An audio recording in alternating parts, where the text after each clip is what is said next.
नमस्कार, आप देख रहे हैं खबर बिहार और मैं हूं आपके साथ राजेश कुमार। मधुबनी में एक पत्रकार की हत्या से सनसनी फैल गई। मधुबनी के पत्रकार अविनाश झा की बेरहमी से हत्या कर दी गई है। सड़क किनारे झाड़ियों से उनकी लाश मिली। 9 नवंबर से अविनाश झा लापता थे। घर वालों ने बेनीपट्टी थाने में लापता होने की शिकायत दर्ज कराई थी।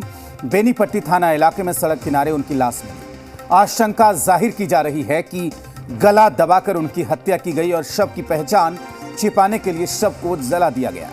घर वालों ने कपड़े, अंगूठी, शरीर पर तिल के निशान से शव की पहचान की। मामले में पुलिस ने 4 लोगों को हिरासत में लिया है। तो एक स्थानीय पत्रकार को मारने के बाद पहचान छुपाने की नियत से चेहरा जलाने की कोशिश की गई। झाड़ियों में शव मिला अविनाश का। परिवार वालों का रो रो कर बुरा हाल है और उनकी आवाज को खामोश करने की यहां पर कोशिश हुई। कहा यह जा रहा है कि अविनाश नर्सिंग होम जो चलाए जा रहे थे, वहां पर अवैध तरीके से उनके खिलाफ एक अभियान चला रहे थे। इससे नाराज होकर माफियाओं ने, दबंगों ने उनकी जान ली है। परिवार वाले रो रो कर इंसाफ की मांग कर रहे हैं।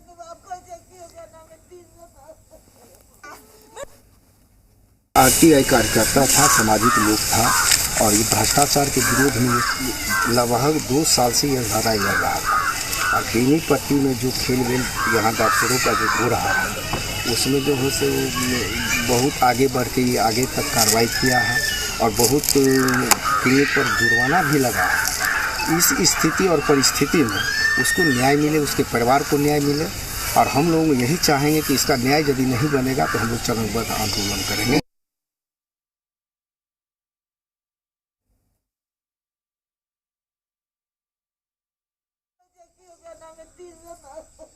पब्लिक का आक्रोश, बेनीपट्टी प्रशासन की जो जांच चल रही थी उसमें आंशिक रूप से हम लोग संतुष्ट चल रहे थे, ठीक है। उसी की वजह थी कि हम लोग, हमारा बच्चा का लाश मिला, हम लोगों ने यहाँ पे माहौल ना खराब हो इसके लिए लाश को तुरंत लेकर के मधुबनी जाकर पोस्टमार्टम कराया। प्रशासन का हमने एक जगह पे सहयोग किया है, लेकिन एसपी सत्यप्रकाश ने जिस तरह से बयान दिया है कि मेरे बच्चे का प्रेम प्रसंग में हत्या हुआ है। इस वक्त मैं बेनीपट्टी में हूँ और मृतक विधिनाथ झा के परिवार के पास हूँ। उनके भाई से पता करते हैं किस तरह से इनको सूचना मिली उनकी हत्या की, कब लापता हुए। यहाँ जो है से खरना के रोज घर पर ही लड़का जो है इसका 2 रूम था रहने का। एक सामने में जो अपना कारोबार करता है उसका वहाँ पे है, घर में भी है। तो इस सोने का इसको ठीक नहीं रहता था। यहाँ कभी यहाँ सोता था, कभी यहाँ सोता था। तो उस रोज आया घर में आके जो है से वो प्रसाद खाना उना खाया। इसके बाद प्रसाद खाने के बाद फिर गया अपना आगे। हम 7 बजे, 7:30 बजे, मेरा 3 भाई हैं 8 बजे। तो एक दूसरा से 10 मिनट का सभी को एक दूसरा से वार्तालाप होता है। तो जब वो नहीं आया तो चर्च के विषय बना, जो क्यों नहीं आया बाथरूम। तो मेरी मम्मी गई खोजने के, इसका गेट खुला हुआ था उस रूम का, वहाँ मोटरसाइकिल इसका जो था सो लगा हुआ था। इसके बाद हम लोग इसको सोचे जो भाई खुला होगा तो मार्केट में कहीं गया होगा। तो इसके बाद हम लोगों को नहीं मिला तो इधर उधर खोजे। इसके बाद सीसीटीवी कैमरा मुंह पर लगा हुआ है, उसको चेक किए तो रात में 9:58 में कॉल पर बात करते हुए गया हुआ है। इसका जो है से प्रशासन का कहना हुआ कि 10:05 के बाद इसका कोई लोकेशन नहीं मिला। 10:05 के बाद मोबाइल स्विच ऑफ है। तो इस हिसाब से जो है से मान के चलिए हम लोग इतना तक पहुँचे। इसके बाद काफ़ी खोजबीन की, प्रशासन से भी जाके प्रशासन भी मेहनत किया, लेकिन जो होना चाहिए कार्रवाई में तेज था। छापेमारी मारना, जिस पर हम लोगों का शक था उसको जो है से पकड़ के किसी तरह का उसको उद्भेदन करना, इस तरह का कुछ नहीं देखे। ये कब सूचना मिली इनके सब वहाँ पे है? सब उसी शाम में जिस दिन लाश मिला हम लोगों को कोई ग्रामीण सूचना दिया जो कोई लाश है, तो हम लोग जाके वहाँ पर सूचना हम ही को मिला। हम प्रशासन को सूचना दिए, हम अरविंद जी को सूचना दिए थे ये सर इस तरह का मैटर है, चलिए तो मेरे साथ हो गए हैं। क्या लगता है इसको क्यों मतलब किया गया इस तरह? क्लियर है जी, मान के चलिए सबको जो है फर्स्ट स्विंग नर्सिंग होम के खिलाफ अभियान चला रहा था। इसको जो है कितना बेरो फराया, तुम कितना चाहिए नहीं चाहिए, इसका मैं स्वयं गवाह हूँ।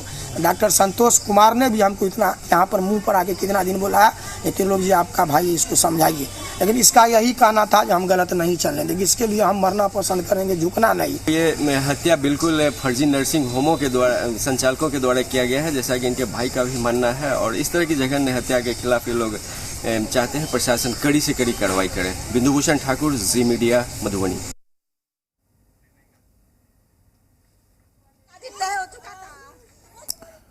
अविनाश ने 18 अक्टूबर को अपने फेसबुक पर एक पोस्ट डाला था। इस पोस्ट से यह जाहिर हो गया था कि अविनाश झा की जान को खतरा है। अविनाश झा ने लिखा था कि लड़ो, साहस करो, हिम्मत मत हारो, किसी की बातों में ना आओ, जिंदगी मिली है मिट्टी में मिलना ही है। आज न कल इतिहास बना दो, दलालों को धूल चटा दो, क्योंकि गुणगान लड़ने वालों का ही होता है, चाटुकार जयचंदों का नहीं। हार होगी या जीत होगी, लड़ेंगे तब तक, जिंदा हैं जब तक।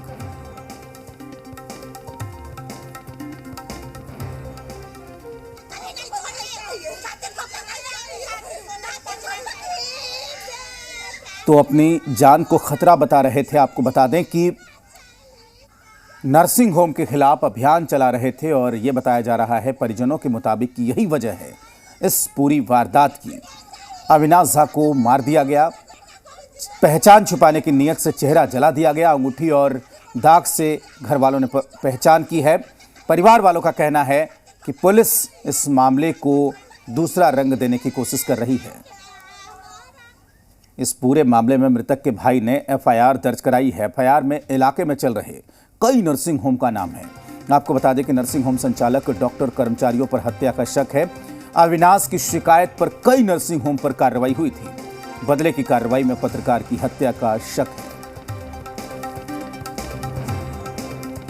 तो नर्सिंग होम संचालक और डॉक्टर पर आरोप लग रहा है। आपको बता दें कि मृतक के भाई ने इस पूरे मामले को लेकर एफआईआर दर्ज कराई है। एफआईआर में इलाके में चल रहे कई नर्सिंग होम का नाम दिया गया है। आपको बता दें कि नर्सिंग होम संचालक, डॉक्टर, कर्मचारियों पर हत्या का शक है।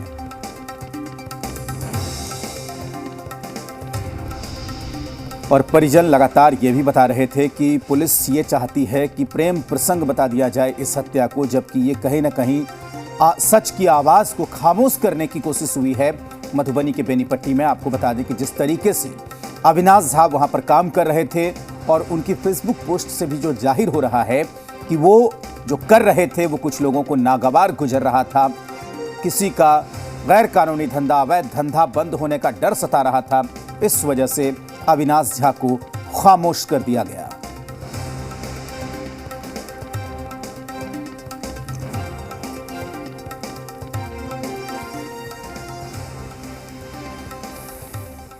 और अब आपको बताते हैं कि इस हत्याकांड में कब क्या हुआ। ये ग्राफिक्स के जरिए आप देख रहे हैं। मधुबनी के पत्रकार अविनाश झा की हत्या हुई। अविनाश झा की जली हुई लाश मिली। सड़क किनारे झाड़ियों से लाश मिली। 9 नवंबर से ही अविनाश झा गायब थे। बेनीपट्टी थाने में लापता होने की दर्ज की गई थी शिकायत। आपको बता दें कि सड़क किनारे उनकी लाश मिली। 9 नवंबर से वो गायब थे। गला दबाकर हत्या करने की आशंका जाहिर की जा रही है और पहचान छिपाने की नीयत से शव को जलाने की आशंका है। शव के कपड़े, अंगूठी, शरीर पर तिल के निशान से अविनाश झा की पहचान हुई।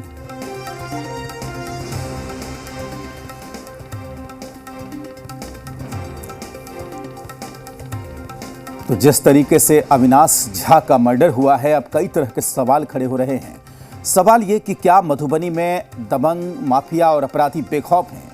क्या उन्हें ना तो पुलिस का डर है, ना कानून का डर है? जब चाहे, जहां चाहे, जिसे चाहे वो इस तरह से मौत की नींद सुला सकते हैं। सवाल ये उठ रहा है कि पुलिस और कानून का डर अपराधियों में क्यों नहीं है?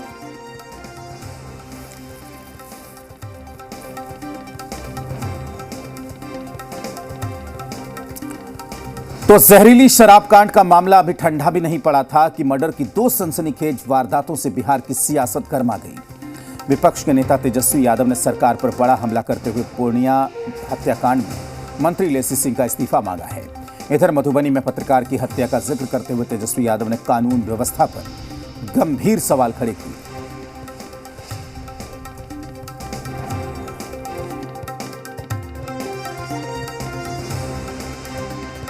कि मधुबनी के फ्रीलांसर पत्रकार व आरटीआई एक्टिविस्ट अविनाश झा की जो है 2 दिन पहले जो है लापता हो गई। अब शायद अस्पताल माफियाओं के विरुद्ध में वो लगातार लिखते रहे हैं, इस वजह से हो सकता है। 4 दिन पहले शिवहर में बिहार के पूर्व मंत्री रघुनाथ झा के भतीजे नवीन झा की गोली मारकर के हत्या कर दी गई। कुचाय कोट के जो विधायक रहे अमरेंद्र पांडे और पप्पू पांडे, उनके भाई भतीजे मिलकर के कितने हत्याएं कराए हैं, अब तक उस पर कोई कार्रवाई नहीं की गई। जो भाजपा के मंत्री हैं, उनके भाई के यहां से शराब मिला था, अब तक क्या कार्रवाई हुई? उनको बुला के पूछा गया, नहीं गया, उस पर कोई जो है कोई चर्चा नहीं की गई। मधुबनी हत्याकांड जहां नरसंहार हुआ था, जहां हम लोग भी गए थे, गुर्दा तक निकाल लिया गया था। विनोद नारायण झा और रावण सेना के नेता के ऊपर आरोप लगा था। इसमें कार्रवाई के नाम पर जो है हमने देखा है कि जो थाना प्रभारी हैं उनको सस्पेंड किया गया है। लेकिन सवाल ये होता है, खड़ा होता है, जब खुल करके जो उनके परिजन हैं साफ तौर पे ये कह रही हैं कि इसमें लेसी सिंह का कराया गया है, जो कि मंत्री हैं, उनके भतीजे का किया हुआ है, तो आखिर अब तक सरकार में बैठे सरकार के मुखिया अभी तक अपना चुप्पी क्यों नहीं तोड़े? हम तो मांग करते हैं कि जरा लेसी सिंह जी का कानून अपना काम करेगा। तो आप गृह मंत्री हैं, मुख्यमंत्री हैं, जांच जरा निष्पक्ष तरीके से कर लीजिए, विपक्ष की मांग को भी सुनिए। तो तेजस्वी यादव ने मधुबनी में पत्रकार हत्याकांड को लेकर सरकार को घेरा है। इस वक्त जी मीडिया संवाददाता बिंदु भूषण मधुबनी से हमारे साथ जुड़े हुए हैं। बिंदु भूषण, जो परिजन कह रहे हैं वो पुलिस नहीं मान रही है और जो पुलिस कह रहे हैं वो परिजन नहीं मान रहे हैं। आपके पास क्या जानकारी है? इसमें जो एफआईआर दी गई है, जो रिपोर्ट यहाँ पर शिकायत दी गई है, क्या पुलिस ने वो शिकायत लिख ली है? जी, ये एफआईआर दर्ज किया गया है जिसमें दर्जन भर नर्सिंग होम संचालकों के विरुद्ध एफआईआर किया गया है। और ये चूंकि बुद्धिनाथ झा जो मृतक है वो उनके खिलाफ, नर्सिंग होम संचालकों के खिलाफ ही लगातार अभियान चला रहे थे, मुहिम चला रहे थे। तो इसी को लेकर इन लोगों की आशंका है जो फर्जी नर्सिंग होम वाले ही इन पे हमला किया, अपहरण किया और फिर हत्या करके पहचान छुपाने के लिए इसको जला करके फेंक दिया था। तो कहा जा सकता है, हालांकि पुलिस इसको में बता रही है जो 4 लोगों की गिरफ्तारी हुई है, हालांकि इसका भी उद्भेदन नहीं किया गया है, लेकिन सूत्रों के मुताबिक 4 की गिरफ्तारी हुई, एक महिला की भी गिरफ्तारी हुई है। तो कुछ और एंगल एक और एंगल पे पुलिस अभी तफ्तीश कर रही है। जी राजेश। बिल्कुल बिंदु भूषण, यहाँ पर यह भी सवाल उठ रहा है कि परिजन क्या, जब पुलिस पर सवाल खड़े कर रहे हैं तो क्या परिजनों को जांच पर भरोसा है और क्या वो क्या चाहते हैं? फिलहाल उनकी मांग क्या है परिवार वालों की, चूंकि आपकी भी उनसे बात हुई है? जी, जैसा कि परिजन का मानना है तो वो कह रहे हैं, सीधा आरोप लगा रहे हैं जो ये फर्जी नर्सिंग होम वालों ने ही अपहरण किया है रात के 10 बजे, 9:30-10 के आसपास इसको, जिसमें सीसीटीवी में भी दिखा जा रहा है। तो अपहरण किया और उसके बाद उसको उसी दिन ये वारदात को अंजाम दिया गया और कहीं छुपा के रखा गया था। बाद में जब मीडिया में ये जम के चलाया गया तो फिर जी मीडिया में खबर चली, उसके बाद से ये फिर उसको सड़क के किनारे में फेंक दिया गया। तो और उसकी पहचान के लिए उसको एसिड वगैरह से फेस को जला दिया गया था, पूरा चेहरा को भी एक तरह से जला दिया गया था, अंगूठी से पहचान की गई। घर वाले, हालांकि हमारे साथ उनके मृतक के भाई भी हैं, तो बिल्कुल जैसा बताइए क्या कैसे हुई है ये मेरा जो भाई था विगत 2-2.5 वर्षों से फर्जी नर्सिंग होम के विरोध में परिवार दायर करके और आरटीआई के माध्यम से इस सबके खिलाफ जो है अभियान चला रहा था। इसमें बहुत से ऐसे फर्जी नर्सिंग होम जो बंद भी हुआ था और बहुत पैसा जुर्माना भी लगा था, लेकिन तब पर भी कहीं न कहीं प्रशासन की मिलीभगत से, स्वास्थ्य की मिलीभगत से चल रहा था। लेकिन इसका ये मानना था कि मैं थकूंगा नहीं, मरूंगा, झुकूंगा नहीं, चूंकि ये स्टेटस भी लगाता था, जो काम करता था सोशल मीडिया पर भी एक्टिव रहता था। इसको जो है मान के चलिए कितना भी मेरे सामने में कितना नर्सिंग होम वाला इसको मेरे घर पर भी आता था, कहता था जो मान जाओ, जो हो गया मानने के लिए तैयार है, पैसा लो, कौड़ी लो।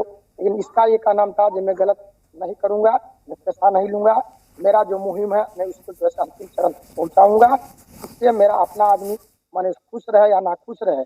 इसी के चलते हम लोगों का आशंका है, पूरा एकदम 100% शक है, यही फर्जी नर्सिंग होम वाला सब अपना में मिली बात करके षड्यंत्र रच के मेरा भाई को जो है इस घटना करके हम लोगों से भाई को कैसे सूचना मिली आपको भाई का शव है या किस तरह? क्योंकि हम लोग जो है जिस दिन से ये गायब हुआ तो वो प्राप्त धन जो है मैंने इसको खोजना शुरू किए तो अपना जान के एकदम खोजते ही रह गए, जहाँ मैंने पता लगा खोजते ही रह गए। शाम में 4:30 बजे जो है मोबाइल पर ग्रामीण द्वारा कॉल आया मुझे भैया कहीं पर जो है लाश देखा गया, उस समय में हम बराबर को सूचना दिया, आगे आगे हम पीछे पीछे बराबर को जाके जो है इसको जो है एकदम पलटा हुआ था, पूरा एकदम लाश को पूरा सड़ चुका था।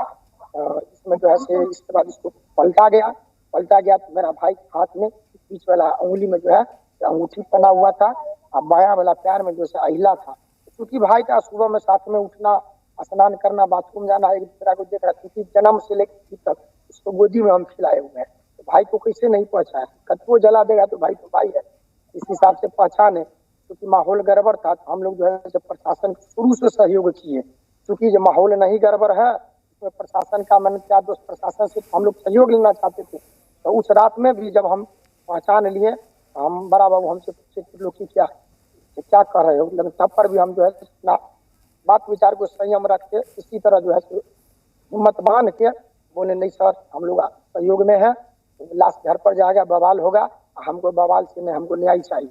इसलिए हम लोग जो है जाके नरसिंह वहाँ जो है पोस्टमार्टम करवाए, वहाँ से सिमरिया संस्कार करा के हम लोग जो है कल प्रशासन कुछ और कह रही है, तो इसके बारे में कुछ कहना चाहेंगे क्या? प्रशासन ने बोल रही है कुछ लव अफेयर की सब तरह से कुछ। सच्चाई बात यही है कि अभी तक जो बेनीपट्टी थाना प्रभारी है हम लोगों का काफी है, ताल में ताल मिला के चलने का काम किया है। राजा एसपी साहब का काम, तो एसपी साहब कहीं ना कहीं इन लोगों से बिके हुए हैं, क्योंकि जब पिछले आदेश में क्लियर हो गया था जी इतना नर्सिंग होम बंद होगा, ये क्यों चला?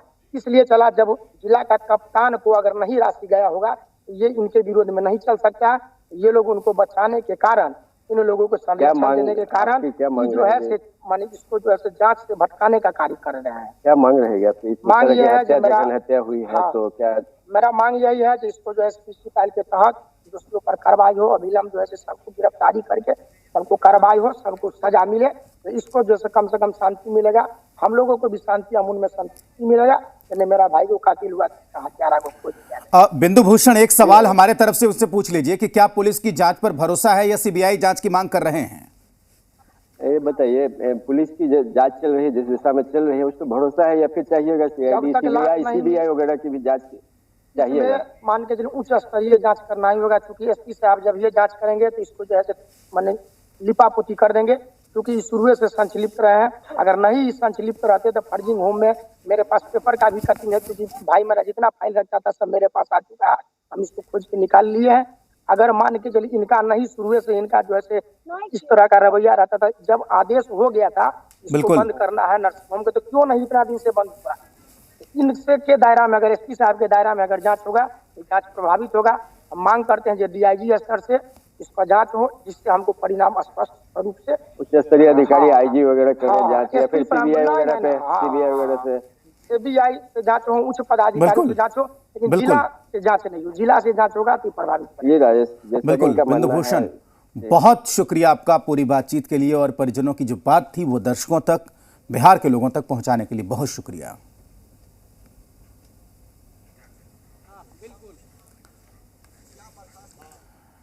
मधुबनी में पत्रकार की हत्या पर अब सियासत भी हो रही है। कांग्रेस ने बिहार सरकार को घेरा है। कानून व्यवस्था पर कांग्रेस ने सवाल उठाए हैं और कहा है कि प्रशासन पूरी तरीके से फेल हो गया है। प्रदेश कांग्रेस के अध्यक्ष मदन मोहन झा का ये बयान सामने आया है।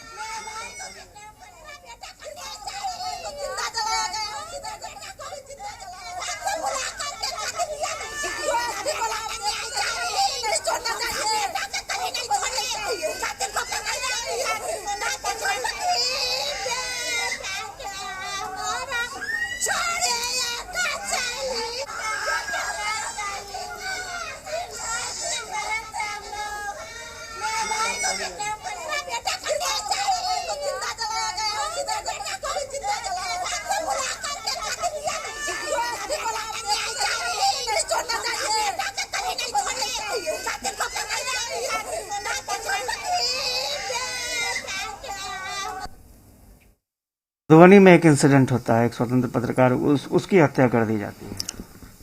ये हुआ जो एक अविनाश झा, उसको किडनैप करके मार के जला के बोरा में बंद करके फेंक दिया गया, क्योंकि वो कुछ निर्भीक पत्रकार थे और कुछ लोगों के खिलाफ लिखते थे। उसके अलावा आप शिवहर में देखिए नवीन चंद झा, अपराधी आए, उनको पाँव छू के प्रणाम किया, गोली दाग दिया। मैं तो समझता हूँ ये एडमिनिस्ट्रेशन क्या कर रही है पता नहीं, कहाँ सोई हुई है जाके। इस तरह की घटना हो सकता है, मैं इससे इनकार नहीं करता हूँ। घटना कोई करना चाहेगा तो नहीं हो, लेकिन घटना के बाद अगर अपराधी की गिरफ्तारी नहीं होती है तो यह प्रशासन का पूर्ण रूप से फेल्योर है। मदन मोहन झा ने साफ कहा है कि अगर अभी भी पुलिस पर जो दोषी हैं उन पर एक्शन नहीं होता है, आने वाले समय में कुछ और बड़ी घटनाएं भी हो सकती हैं। कैमरा पर्सन निशांत के साथ आशुतोष चंद्र, रजी मीडिया, पटना। और वक्त